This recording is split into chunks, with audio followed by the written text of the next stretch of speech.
ओम श्री सद्गुरुदेव भगवान की जय। धर्म की जय हो, अधर्म का नाश हो, प्राणियों में सद्भावना हो, विश्व का कल्याण हो, सबका मंगलमय हो।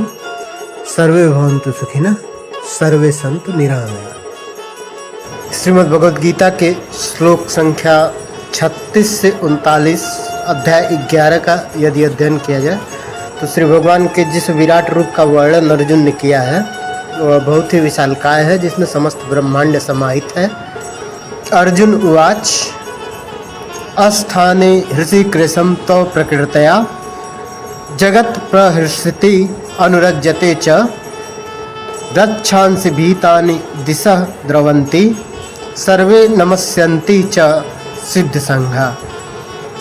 अर्थात हे हृषिकेश, आपके नाम के सुनने मात्र से संसार हर्षित होता है और सभी लोग आपके प्रति अनुरक्त होते हैं। यद्यपि सिद्ध पुरुष आपको नमस्कार करते हैं किंतु असुरगण भयभीत हैं और इधर उधर भाग रहे हैं। यह ठीक ही हुआ है। कृष्ण से कुरुक्षेत्र में युद्ध के परिणाम को सुनकर अर्जुन के पास बुद्धि आ गई, वह प्रबुद्ध हो गया। उसकी जो संज्ञानात्मक चेतना का स्तर था वह बढ़ गया। भगवान के परम भक्त तथा मित्र के रूप में उनसे बोला कि कृष्ण जो कुछ करते हैं वह सब उचित है, यानी भगवान जो भी करते हैं वह हमेशा अच्छे के लिए करते हैं। अर्जुन ने पुष्टि की कि कृष्ण ही पालन करता है, इस सृष्टि के सृजनहार हैं, वही विष्णु है तथा अवांछित तत्वों राक्षसों के संहार करता है। उनके सारे कार्य सबके लिए समान रूप से शुभ होते हैं। यहाँ पर अर्जुन यह समझ पाता है कि जब युद्ध होना निश्चित है तो अंतरिक्ष से अनेक देवता, सिद्ध तथा उच्चतर लोकों के बुद्धिमान प्राणी युद्ध को देख रहे थे, क्योंकि युद्ध में कृष्ण उपस्थित थे। वह सभी कृष्ण की इस लीला का आनंद उठाना चाहते थे। वास्तव में जितने भी जीव हैं जो आपस में युद्ध कर रहे हैं उन सब में कहीं न कहीं कृष्ण विद्यमान है। यहाँ कृष्ण का ही कृष्ण से युद्ध हो रहा है।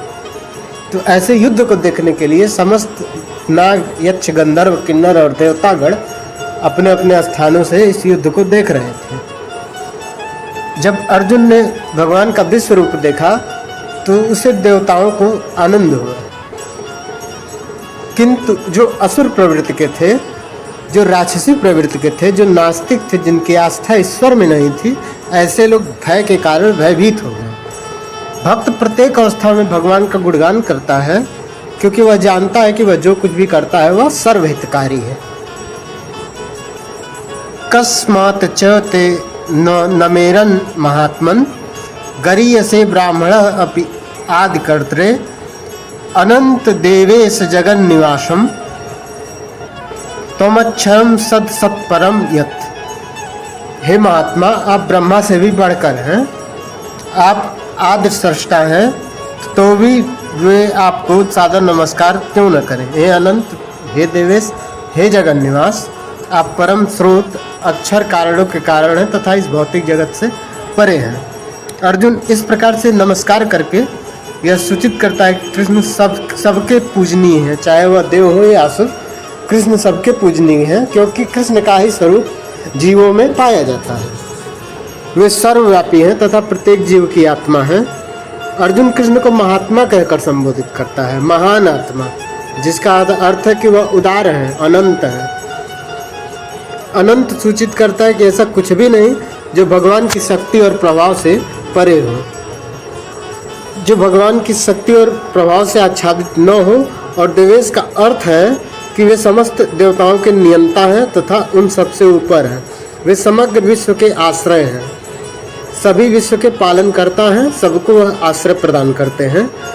अर्जुन सारे सिद्ध तथा बलशाली देवता भगवान को नमस्कार करते हैं, उनके विराट स्वरूप को नमस्कार करते हैं। ब्रह्मा भी उन्हें नमस्कार करते हैं।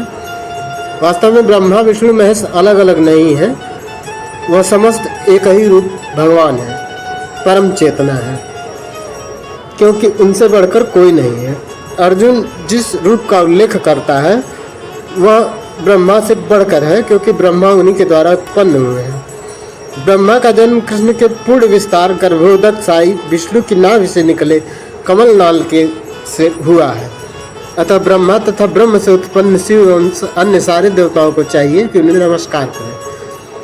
श्रीमद् भागवत में कहा गया है कि शिव ब्रह्मा तथा इन जैसे अन्य देवता भगवान का बहुत ही आदर करते हैं। अक्षरम सत्य अत्यंत महत्वपूर्ण है, क्योंकि यह जगत विनाशशील है, यह जगत नश्वर है, किंतु भगवान इस जगत से परे हैं और वह नश्वर नहीं है। इस जगत के नाश होने के बाद भी भगवान का स्वरूप जो है बचा रह जाएगा, क्योंकि वह नश्वर नहीं है।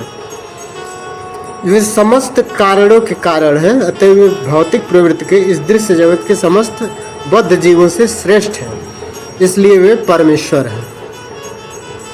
त्वमादिदेवः पुरुषः पुराणः स्वोत्तमस्य विश्वस्य परम निधानम वेत्तासि विद्यम च परम च धामम त्वया ततम विश्वनंत रूपम। आप आदिदेव सनातन पुरुष तथा इस दिखने वाले जगत के परम आश्रय हैं। आप सब कुछ जानने वाले हैं, सबके पालनहार हैं और आप ही सब कुछ हैं जो जानने योग्य है। आप भौतिक गुणों से परे परम आश्रय हैं। हे अनंत रूप, यह संपूर्ण दृश्य जगत आपसे व्याप्त है।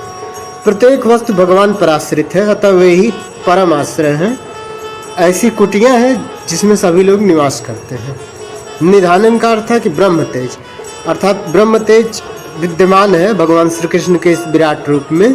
वे इस संसार में घटित होने वाली प्रत्येक घटना को जान जाते हैं, और यदि ज्ञान का कोई अंत है तो वे समस्त ज्ञान के अनंत हैं।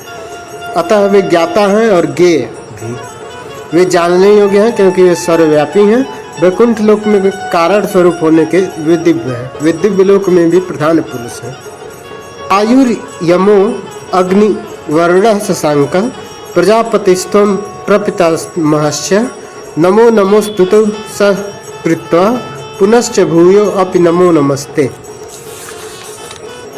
अर्थात आप वायु हैं तथा परम नियंता भी हैं, आप अग्नि हैं, जल हैं, चंद्रमा हैं, आप आदि जीव ब्रह्मा है और आप प्रपितामह हैं। अतः आपको 1000 बार नमस्कार है और पुनः पुनः नमस्कार है। भगवान को यहाँ पर वायु कहा गया है, वायु जिसे हम देख नहीं सकते किंतु वायु की अनुभूति कर सकते हैं। वायु सर्वव्यापी है, समस्त देवताओं का मुख्य अधिष्ठाता है। अर्जुन कृष्ण को प्रपितामह कहकर संबोधित करते हैं क्योंकि वह विश्व के प्रथम जीव तथा ब्रह्मा के पिता हैं। उन्हीं के नाभि से निकले हुए कमल से ब्रह्मा की उत्पत्ति हुई है, इसलिए श्री भगवान जगत के नियंता हैं और प्रपितामह हैं। उस प्रपितामह विराट स्वरूप को भी श्री कृष्ण के इस विराट स्वरूप को अर्जुन देख पा रहे हैं और उससे आनंदित हो रहे हैं और असुरगण भयभीत हो रहे हैं। जय श्री कृष्ण।